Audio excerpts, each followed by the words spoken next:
नमस्कार, रफ्तार मीडिया में आपका स्वागत है। आपके साथ मैं रीना झा बालियान। खबरों का रुख करेंगे, लेकिन उससे पहले एक नजर डालते हैं इस वक्त की हेडलाइंस पर।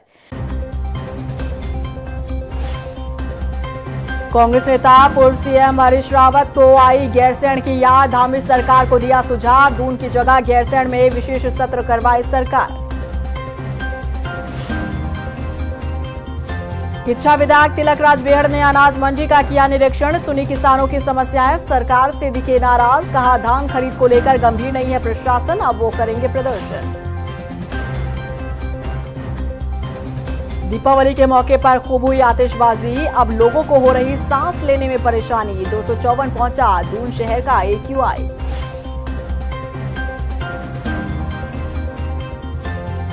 और चलिए बुलेटिन की शुरुआत कर लेते हैं। 9 नवंबर को उत्तराखंड स्थापना दिवस के 25 साल पूरे होने वाले हैं। इस मौके पर धामी सरकार विधानसभा का विशेष सत्र आहूत करने जा रही है। इसे लेकर अब पूर्व मुख्यमंत्री हरीश रावत ने सवाल उठाए हैं। गैरसैंण को याद करते हुए हरदा ने विशेष सत्र देहरादून की जगह गैरसैंण में कराने की सलाह दी है। देखिए रिपोर्ट। हरदा को आई गैरसैंण की याद, धामी सरकार को दिया सुझाव, दून की जगह गैरसैंण में होना चाहिए विशेष सत्र। 9 नवंबर को उत्तराखंड राज्य स्थापना दिवस के 25 साल पूरे हो जाएंगे। ऐसे में राज्य सरकार विधानसभा का 2 दिवसीय विशेष सत्र आहूत करने जा रही है। 3 और 4 नवंबर को देहरादून में विधानसभा का विशेष सत्र बुलाया गया है, लेकिन पूर्व मुख्यमंत्री हरीश रावत ने इसे लेकर सरकार पर सवाल खड़े करते हुए सुझाव दिया है। हरदा ने कहा कि ये सत्र यदि गैरसैंण के भराड़ीसैंण में आयोजित होता तो अच्छा होता, राज्य की गरिमा और गौरव में 4 चांद लगा देता। बहुत अच्छी बात है, बहुत अच्छी बात है। बस ये और अच्छा होता यदि ये विशेष सत्र गैरसैंण में आयोजित होता, भराड़ीसैंण में होता। हिमालय की उतंग शिखरों के से राष्ट्रपति महोदया जो संदेश देती वो हमारी गरिमा को और 4 चांद लगाता, और वहां से हम विवेचन कर सकते थे कि कितनी दूर हम चले, कितना फासला और हमको आगे बढ़ना है। वहीं हरीश रावत के सुझाव पर बीजेपी ने पलटवार किया है। बीजेपी प्रवक्ता का कहना है कि हरीश रावत ऐसी बातें सिर्फ खुद को चमकाने के लिए और चर्चाओं में रहने के लिए कर रहे हैं। देखिए, ऐसा है कि कांग्रेस पार्टी को ऐसी नीयति और नीयत पहले रखनी चाहिए थी जब वो खुद सत्ता में थे। और जहाँ तक अभी विशेष सत्र की बात है, राज्य स्थापना दिवस के लिए जो है विशेष सत्र हम लोग आहूत करने जा रहे हैं, और 2 दिन का विशेष सत्र है जिसमें राज्य स्थापना दिवस से जुड़े हुए कई जो मुद्दे हैं, उन जो विषय हैं उनको रखा जाएगा। तो मुझे लगता है कि जिस प्रकार से ये निहित हो चुका है कि वो देहरादून में ही होने जा रहा है, तो हरीश रावत जी को जहाँ तक आप देख रहे हैं कि बार बार जो है गैरसैनियत की बड़ी याद आ रही है। अपने समय में तो हरीश रावत जी कभी गैरसैंण का नाम तक नहीं लेते थे, लेकिन आजकल आप देख रहे हैं कि वो TRP लेने के लिए उन मुद्दों पर बात कर रहे हैं जो मुद्दे है ही नहीं। बता दें कि उत्तराखंड की राजनीति में गैरसैंण हमेशा से एक बड़ा मुद्दा रहा है। समय समय पर इसे लेकर सियासी पार्टियां अपनी राजनीतिक रोटियां सेकती रही है। फुटबॉल की तरह गैरसैंण की गेंद कभी बीजेपी के पाले में तो कभी कांग्रेस के पाले में जाती रही, लेकिन गैरसैंण को स्थायी राजधानी बनाने का रास्ता आज तक साफ नहीं हो पाया है। बीजेपी ने एक कदम आगे बढ़ाते हुए गैरसैंण को ग्रीष्मकालीन राजधानी घोषित किया, लेकिन इसके बावजूद भी गैरसैंण को गैर ही समझा जाता रहा। अब क्योंकि मौका था राज्य स्थापना दिवस पर विशेष सत्र का, तो इसे गैरसैंण की जगह देहरादून में कराया जा रहा है, जिस पर पूर्व मुख्यमंत्री हरीश रावत ने गैरसैंण की सरकार को याद दिलाई है। रफ्तार मीडिया के लिए देहरादून से सुशांत सिंह के साथ ब्यूरो रिपोर्ट। बुधवार को किच्छा विधायक तिलकराज बेहड़ ने अनाज मंडी का निरीक्षण कर किसानों की समस्याओं को सुना। किसानों ने विधायक तिलकराज बेहड़ को बताया कि राइस मिलर मिलीभगत कर राइस मिल में अधिक मात्रा में धान ले रहे हैं, जबकि एक राइस मिलर जिन्हें धान नहीं दिया जा रहा है, जिससे किसानों को नुकसान हो रहा है। ऐसे में अब विधायक तिलकराज बेहड़ ने जिलाधिकारी कार्यालय पर धरना देने की चेतावनी दी है। उनका कहना है कि धान खरीद को लेकर सरकार गंभीर नहीं है, जिला स्तर पर भी कोई ठोस कार्रवाई नहीं की जा रही। तो कहना यह है कि जो धान खरीद के अंदर जो भ्रष्टाचार चल रहा है उसकी जांच होनी चाहिए। दूसरा मैं कहना चाह रहा हूँ कि इसकी लिमिट बढ़े, किसानों का धान तोल नहीं पा रहा। 10,000 क्विंटल प्रति कांटे को लिमिट मिलनी चाहिए, चाहे UCF का हो चाहे अन्य हो। और जो धान के अंदर गड़बड़ हो रही है, मिली भगत हो रही है, उसकी जांच हो और सारा धान जो जा रहा है सबको राइस मिलर्स को बराबर मिले। ये नहीं कि एक दो चार जो माफिया हैं जो सेटिंग रखते हैं उन्हीं को जाए धान, उसकी भी जांच होनी चाहिए कि अब तक धान कितना तुला है और कहाँ कहाँ गया है, कितना बराबर गया है नहीं गया है। सब राइस मिलर्स की चेकिंग हो, मालूम पड़े, और जिन राइस मिलर को धान नहीं मिल रहा उनको मिले। मुझसे प्रतिनिधिमंडल मिला था, उन्होंने भी आरोप लगाया था कि सबको नहीं मिल पा रहा। मैं चाहता हूं सब राइस मिलर्स बराबर है। गदरपुर पहुंचे सांसद अजय भट्ट ने क्षेत्र में लगभग 3 करोड़ से बनाई जा रही महान स्वतंत्रता सेनानी नेताजी सुभाष चंद्र बोस, भारत रत्न पूर्व प्रधानमंत्री अटल बिहारी वाजपेयी की मूर्ति का लोकार्पण किया। सांसद अजय भट्ट ने महाराजा सुहेलदेव राजभर स्मृति द्वार का भी लोकार्पण किया और इस मौके पर सांसद अजय भट्ट ने कहा कि आज के दौर में हमें इन महान पुरुषों के आदर्शों को याद कर उन पर चलने की जरूरत है। वहीं कार्यक्रम में स्थानीय विधायक अरविंद पांडे की गैर मौजूदगी पर भी सवाल उठ रहे हैं, जिस पर सांसद ने तर्क दिया कि वो बिहार चुनाव में व्यस्त हैं। हालांकि चर्चा विधायक अरविंद पांडे की नाराजगी की हो रही है। यहाँ के माननीय चेयरमैन साहब सतीश दुख जी ने बहुत अच्छा काम किया है। अल्प अवधि में ही इतना कार्य किया है और जो चौक हैं उनको संवारा है। अटल चौक जो नाम रखा है, अटल बिहारी वाजपेयी जी हमारे प्रेरणा स्रोत हैं, हमारे आइकॉन हैं, हमारे मार्गदर्शक हैं। उन्होंने इतिहास रचा है, इस देश में प्रधानमंत्री रहे और इंटरनेशनल लेवल पर उनको जो मान्यता प्राप्त हुई वो ऐतिहासिक है। कारगिल युद्ध आपको पता है कि उन्हीं के नेतृत्व में लड़ा गया जिसमें हमने विजय पाई है। आज जो है हमारे श्रद्धेय भारत रत्न जिन्होंने भारतीय जनता पार्टी को खड़ा किया, ताउम्र भारतीय जनता पार्टी की सेवा की, भारतीय जनता पार्टी को 2 सीट से 400 पार सीट क्या कहते हैं पे पहुँच के लाए हैं और जो है जिन्होंने प्रधानमंत्री रहते हैं हमारे अभूतपूर्व कार्य किए, ऐसे हमारे जिनको कांग्रेस भाजपा के सभी लोग मानते थे भारतीय जनता पार्टी की स्थापना की, ऐसे हमारे नेताजी अटल बिहारी वाजपेयी भारत रत्न का दर्जा मिला, उनके मूर्ति का हमने आज यहाँ पे लगवाई, उनके नाम से चौक बनाया। उधर मसूरी के पूर्व नगर पालिका अध्यक्ष और कांग्रेस नेता मनमोहन सिंह मल ने मसूरी को तहसील का दर्जा दिए जाने की घोषणा को हवाई बताया है। उन्होंने कहा कि तहसील की घोषणा के बाद भी क्षेत्र की जनता मूलभूत सुविधाओं को लेकर परेशान है। महीनों तक सरकारी दफ्तरों के चक्कर लगाने के बाद भी लोगों के जरूरी काम नहीं हो पाते। ऐसे में कांग्रेस नेता मनमोहन सिंह ने अब मसूरी को जिला का दर्जा देने की मांग की है। ये 1.5 साल पहले जब सर्वे हो रहा था तो इनकी सरकार ने क्या करा, टिहरी जिले की जो हमारी छेजुला पट्टी मसूरी से लगती हुई जमुनापुर से लेके तजोड़ तक उसको मिलाने का काम कर दिया। जनता ने विरोध किया कि इससे नजदीक तो हम धनोल्टी में हैं, या तो हमारा जिला भी चेंज कर दीजिए। बहुत उसमें बहस में बहुत उसके ऑब्जेक्शन गए तो चुप हो गए। मैं पूछना चाहता हूँ इस सरकार से, माननीय मंत्री जी से जो ढोल पीट रहे हैं कि तहसील बना दी, तहसील से मसूरी वालों का भला होगा। तहसील में रेवेन्यू का काम कहाँ है मसूरी में?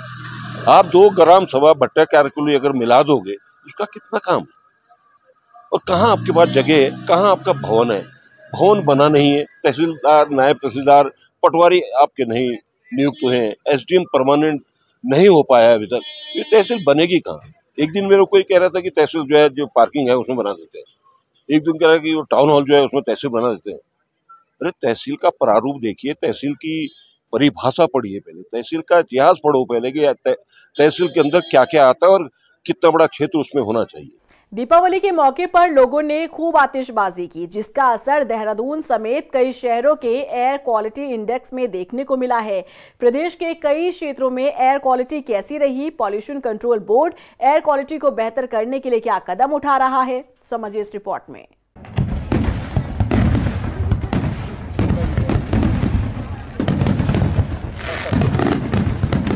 दीपावली त्योहार पर लोगों ने बढ़ चढ़कर आतिशबाजी की, जिसका असर देहरादून समेत अन्य क्षेत्रों के एयर क्वालिटी इंडेक्स में देखने को मिला। हालांकि एयर क्वालिटी को बेहतर रखने के लिए पॉल्यूशन कंट्रोल बोर्ड की ओर से ड्रोन के जरिए पानी का छिड़काव भी किया गया। बावजूद इसके देहरादून और काशीपुर की हवा एयर क्वालिटी इंडेक्स में जहरीली साबित हुई। हालांकि पॉल्यूशन कंट्रोल बोर्ड के मुताबिक अभी कुछ दिनों तक ड्रोन के जरिए पानी का छिड़काव किया जाएगा ताकि एयर क्वालिटी इंडेक्स को बेहतर स्थिति में लाया जा सके। दीपावली से एक दिन पहले यानी 19 अक्टूबर को देहरादून के घंटाघर पर AQI 162 था, जो दीपावली के दिन यानी 20 अक्टूबर को बढ़कर 254 हो गया। नेहरू कॉलोनी क्षेत्र में 19 अक्टूबर को AQI 120 था, जो दीपावली के दिन बढ़कर 230 हुआ। इसके अलावा देहरादून के दून यूनिवर्सिटी क्षेत्र में 19 अक्टूबर को AQI 64 था, जो दीपावली के दिन यानी 20 अक्टूबर को बढ़कर 128 हो गया। कुल मिलाकर देहरादून शहर में दीपावली के दिन AQI 204 हो गया। वहीं ऋषिकेश के नगर निगम क्षेत्र में 19 अक्टूबर को AQI 122 दर्ज किया गया था, जो 20 अक्टूबर को बढ़कर 135 हुआ। इसी तरह हरिद्वार के ऋषिकुल क्षेत्र में 19 अक्टूबर को AQI 133 दर्ज किया गया, जबकि दीपावली के दिन 20 अक्टूबर को बढ़कर 190 रिकॉर्ड किया गया। इसके अलावा काशीपुर के सरकारी अस्पताल क्षेत्र में 19 अक्टूबर को AQI 124 दर्ज किया गया, जो 20 अक्टूबर को बढ़कर 265 हो गया। इसके साथ ही काशीपुर के रुद्रपुर क्षेत्र में 19 अक्टूबर को AQI 118 दर्ज किया गया था, जो दीपावली के दिन यानी 20 अक्टूबर को बढ़कर 243 हो गया। इसके अलावा हल्द्वानी क्षेत्र में 19 अक्टूबर को AQI 120 दर्ज किया गया था, जो दीपावली के दिन बढ़कर 194 हुआ। पॉल्यूशन कंट्रोल बोर्ड के सदस्य सचिव डॉक्टर पराग मधुकर धकाते ने कहा कि उत्तराखंड राज्य में एयर क्वालिटी इंडेक्स की स्थिति में काफी सुधार आया है। दीपावली के दौरान प्रदेश के पर्वतीय क्षेत्रों में एयर क्वालिटी इंडेक्स की स्थिति संतोषजनक रही है। उत्तराखंड में AQI की स्थिति काफी सुधार भी आया है और जो स्थिति रही है दिवाली के अवसर पर, मुख्य रूप से जो पहाड़ के क्षेत्र है, जनपद है, वहां पे AQI की स्थिति सेटिस्फैक्टरी रही है, जिसका AQI अंकन अगर देखेंगे हम लोग तो 50 से 100 के बीच में नापा गया है। जो क्षेत्र हमारे मैदान के है, जिसमें हल्द्वानी, काशीपुर, रुद्रपुर, रुड़की के जैसे क्षेत्र है और देहरादून जैसे क्षेत्र है, यहाँ पे AQI मॉडरेट लेवल पे नापा गया है यहाँ पे, जिसमें 101 से लेकर 200 तक की जो हमारा रेंज है उसमें AQI की रिकॉर्ड किया गया है यहाँ पे। स्थानीय प्रशासन के साथ साथ नगर निगम और पोल्यूशन कंट्रोल बोर्ड, पुलिस विभाग द्वारा जो अलग अलग गतिविधियां की गई है, ड्रोन से पानी का छिड़काव किया गया है, अवेयरनेस जनरेशन किया गया है, साथ ही में एक लोगों का रिस्पॉन्सिबल बिहेवियर रहा है, जिसके कारण AQI में काफी सुधार भी पाया गया है और जो लेवल है यहाँ पे उत्तराखंड में वो एक काफी सेटिस्फैक्टरी लेवल पे देखा गया है। दीपावली के दिन इन मैदानी क्षेत्रों में AQI की स्थिति पुअर हो गई, यानी दीपावली के दिन AQI 201 से 300 के बीच आ गया। स्थानीय प्रशासन के साथ ही नगर निगम, पॉल्यूशन कंट्रोल बोर्ड और पुलिस विभाग की ओर से तमाम गतिविधियां की गई, जिसमें मुख्य रूप से ड्रोन के जरिए पानी का छिड़काव किया गया। इसके अलावा अवेयरनेस कार्यक्रम भी किए गए। यही नहीं, लोगों का एक रिस्पॉन्सिबल बिहेवियर भी देखने को मिला, जिसकी वजह से AQI में काफी सुधार पाया गया। रफ्तार मीडिया के लिए देहरादून से हिमांशु चौहान की रिपोर्ट। राजधानी देहरादून के बंजारावाला स्थित कविशा ज्वेलर्स में काम करने वाली युवती नेहा धीमान के वायरल वीडियो को लेकर बड़ा खुलासा हुआ है।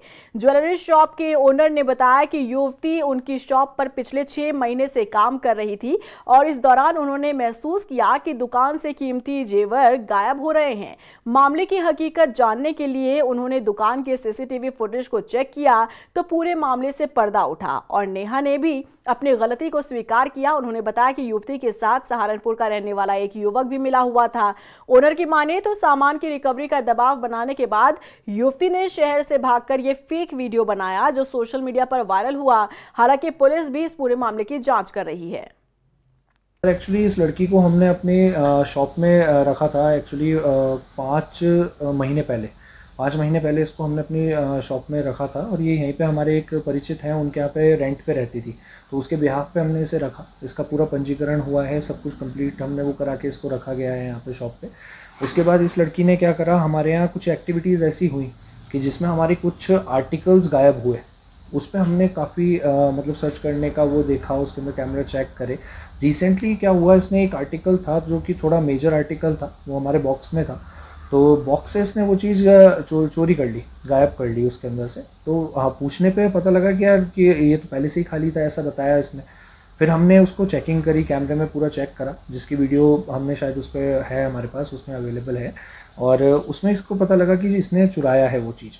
फिर हमने इसको रात को थोड़ा सा पूछा कि ये चीज़ के लिए इंटेरोगेट करा कि आपने ऐसे करके चुराया था, इसे वीडियो दिखाया, तो इसने एक्सेप्ट करा पूरा कंप्लीट कि ऐसे ऐसा मामला है कि इसने हमारे से ये चोरी करा है।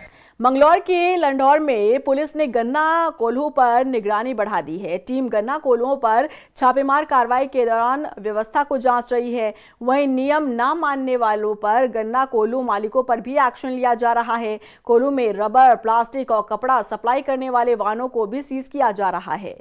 राजधानी देहरादून के धामावाला बाजार में कपड़े के गोदाम में आग लगने से लाखों रुपए का सामान जलकर राख हो गया। वहीं घटना की सूचना मिलते ही फायर ब्रिगेड की 4 यूनिट ने कई घंटे की मशक्कत के बाद आग पर काबू पाया। शुरुआती जांच में आग लगने का कारण शॉर्ट सर्किट बताया जा रहा है। गोदाम मालिक को भारी आर्थिक नुकसान हुआ है।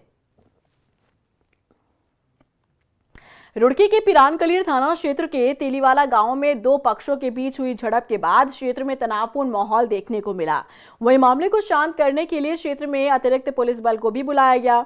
बताया जा रहा है कि धनौरी चौकी में एक पक्ष की पैरवी करने के लिए अंबेडकर समिति के अध्यक्ष पंकज कुमार पहुंचे थे और इस दौरान पुलिस से कहासुनी हो गई। मामला बढ़ने पर पुलिस ने पंकज कुमार को हिरासत में लिया और इससे ग्रामीणों में आक्रोश फैल गया। और इसी के साथ फिलहाल इस बुलेटिन में बस इतना ही, लेकिन चलते चलते एक नजर डालते हैं इस वक्त की हेडलाइंस पर। कांग्रेस नेता पूर्व सीएम हरीश रावत को आई गैरसैंण की याद। धामी सरकार को दिया सुझाव, दून की जगह गैरसैंण में विशेष सत्र करवाए सरकार। शिक्षा विधायक तिलक राज बेहड़ ने अनाज मंडी का किया निरीक्षण, सुनी किसानों की समस्याएं, सरकार से दिखे नाराज, कहा धान खरीद को लेकर गंभीर नहीं है प्रशासन, अब वो करेंगे प्रदर्शन। दीपावली के मौके पर खूब हुई आतिशबाजी, अब लोगों को हो रही सांस लेने में परेशानी। 254 पहुंचा दून शहर का AQI।